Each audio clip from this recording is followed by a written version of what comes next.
Hey everyone, welcome to another episode of Getting to the Bottom Line, where I'm your host, Stephanie Smith, owner of New Light Financial Solutions, where we help business owners walk the one clear path to generating more cash in their business. And we do this by looking at 16 financial drivers of revenue, profit, and cash flow. And that's exactly what I want to talk to you about today. I really want to hone in on the difference between revenue, profit, and cash flow, and really talk about which one is the most important when it comes to your business, looking at the numbers, and where you should focus. So, first, I want to really just start by talking about the difference between the three and how they're related. When it comes to revenue, this is going to be your sales, right? You start a business, you're offering a product and service to the masses, and when they come to you and make a purchase of some sort, that's going to be your sales. That's your top line revenue. This is where a lot of people focus on. The thing is beyond sales, you have a lot of things you have to pay for. You might have to pay for rent or insurance. If you have a product, you're buying that product or pieces of that product to actually sell or put together. And those expenses add up, but you take that out of your revenue. So you have your revenue, and if you subtract out those expenses, that gives you your profit. And that number is really important because that's what's left over after you pay all the things that you need to pay. However, there is an aspect of cash flow that isn't always included in the expenses bucket.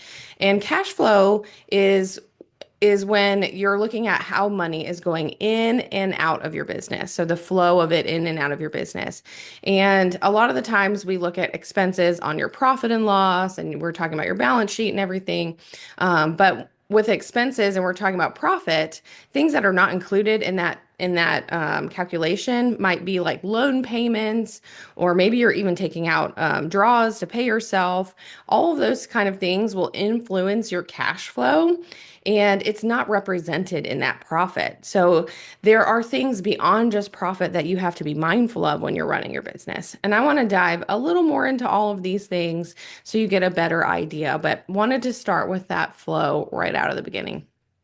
Um, let's start with revenue. This is a metric that I feel like most business owners are focusing on. You'll see people post about learn how I made $100,000 a month and the exact strategy and everything. And that's really important to have your revenue. But the thing is really high revenue generating companies can still go out of business or make no profit or have any cash. And the reason that that can come to play is, let's say that you have a lot of expenses or it costs a lot to produce whatever the product or service is that you have, right? We were talking about taking your revenue and subtracting out those expenses. If you have a lot of expenses, then that will deplete the revenue that you've generated. So while it's fantastic that you had $100,000 month, if you're spending all of that $100,000 on various things, whether it is specifically for that product or service or for just running the business and overhead costs, at the end of the day, you don't have any money left. So it's not the end all be all number. We do want revenue generating activities, and we want to look at the things that drive revenue, but that's not the only thing we want to focus on. And I will add that the drivers that we look at when it comes to revenue are going to be things like your number of leads and your conversion rate. This is how many people know about you and want to buy from you, and then how many of those people actually buy from you, and your average sales transaction value. This is how much they're actually spending with you. All of these things will influence that number. And we do want to focus in that area if it makes sense, but we also want to make sure you have good cash flow and profit in your business. Speaking of profit, we're going to take it to the next level, so to speak. So now that I have a sale, what comes after that? And this actually might come into play before you have sales as well, is that you have to pay for these things to run your business. Like I said, it might be your rent. It could be insurance. It's going to be software subscriptions. It could be all of these things. I'm sure you've taken a meal out on your business. They come after that sale. And more importantly, we also want to look at the cost of that sale in itself. So let's say you sell t-shirts, and I'm printing on a t-shirt and I'm selling that t-shirt for $20. And maybe that t-shirt cost me $10, and it cost me another $5 in other supplies, materials, or labor to make that t-shirt. After I make that $20 sale, I'm only left with $5. So you want to make sure you're mindful of the expenses that go into what you're doing because you want to make more money at the end of the day.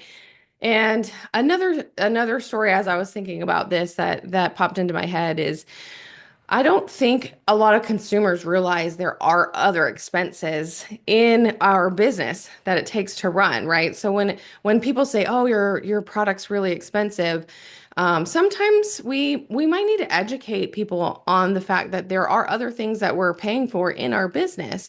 It might be that we're having health insurance for our employees, and all those things add up in the overall cost, which is why we would price our products the way that we do to ensure that we can cover those costs and make the business that we're looking to run exactly the way that we want it. I just thought that might be a little call out, just things to think about. But beyond profit, there's actually a next level, which is your cash flow. And this is where it's the most important area to focus on. And I say that because let's say that you have a construction company and you have to pay for your materials up front. Well, that takes money. So you have to have cash up front to pay for those materials before you even technically make your sale, maybe. It would depend on how you're doing your invoicing. This is why a lot of industries, trade industries, will require a payment up front because they need to buy supplies and buy materials for that specific job. So you have to have cash in the bank to do that. And you might not even make your sale and send out that invoice and get paid until after the job is done, where you've already put upfront costs for the materials, for the labor, for all of those things.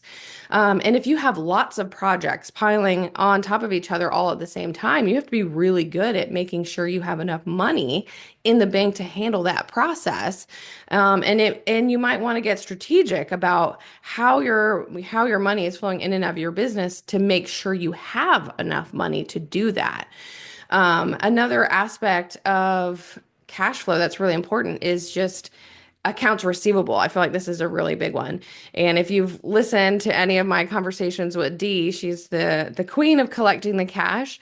It's the sale is not complete till the money's in the bank is her whole aspect.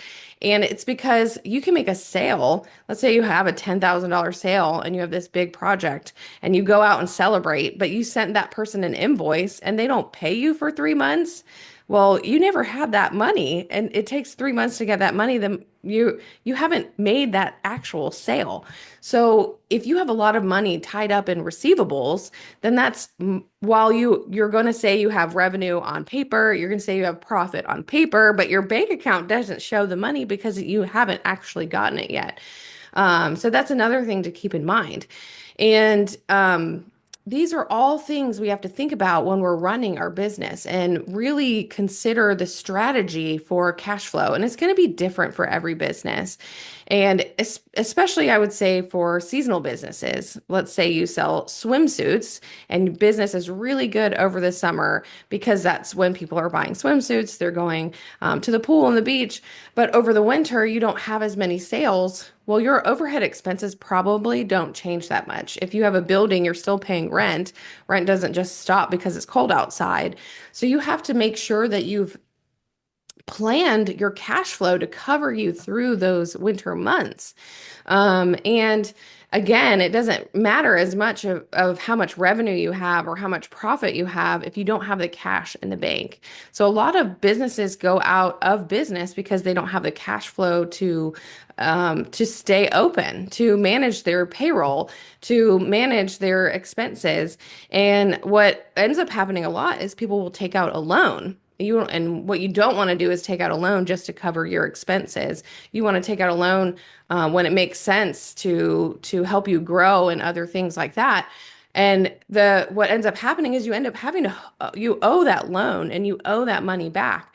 Well, that's got to come out of your bank account at some point in time. So you still have to have cash for that loan.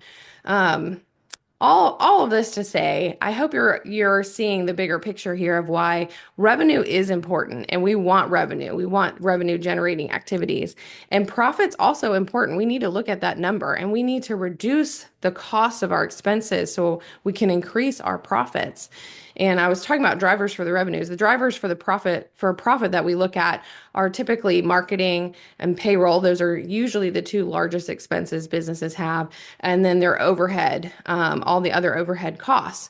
So if you can look at those expenses and reduce those or maintain those and manage them well, then your profit should be pretty good. And then we have our cash flow. So those cash flow drivers that we look at are going to be things like your accounts receivable, like I mentioned, how many people owe you money based on invoices that you've sent out. You've got your inventory. So if you sell inventory as you're purchasing a lot of inventory, you're putting cash toward your inventory that you're never going to see until you sell it. So that ties up some of your cash. It's going to be those loan payments. If you're taking on debt or credit cards, you still have to make payments on that. And while taking out a loan will increase the cash available to you, every loan payment you make will decrease the cash available to you. So that really impacts your cash flow. And then, like I mentioned before, like owners' contributions and distributions, and the purpose of this will depend on the setup of your business. But this could be how you're paying yourself. So you definitely want to be paying yourself, but you need cash to be able to do that. So all of these things influence your cash flow. So that's why when we work with our clients, we look at the whole picture. We want to look at revenue, profit, and cash flow together.